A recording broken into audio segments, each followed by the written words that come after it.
AP రాజధాని అమరావతి చట్టబద్ధత కల్పించాలనేసి రానున్న పార్లమెంట్ బడ్జెట్ సమావేశాల్లో సెకండ్ సెషన్లోనే రాజధాని అమరావతి చట్టబద్ధత కల్పించాలి అనే ప్రక్రియ మొదలు పెడతారు అనేసి కూటమి నాయకులు చెబుతూ వస్తున్నారు. అలాగే 2014 నుంచి 2024 జూన్ వరకు ఉమ్మడి రాష్ట్ర రాజధానిగా హైదరాబాద్ ఉండేది.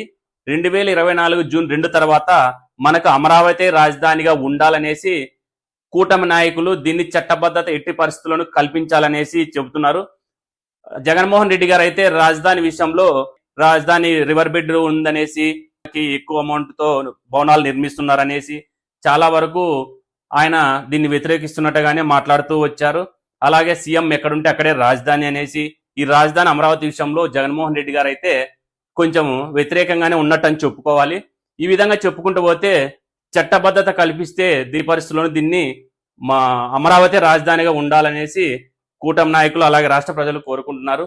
దీనికి సంబంధించి ఫుల్ వీడియో ఆంధ్ర విజన్ ఛానల్లో ఉంటుంది. అలాగే కింద డిస్క్రిప్షన్లో కూడా ఉంటుంది. ప్లీజ్ అందరూ సబ్స్క్రైబ్ చేసుకోండి, లైక్ చేయండి. Thank you.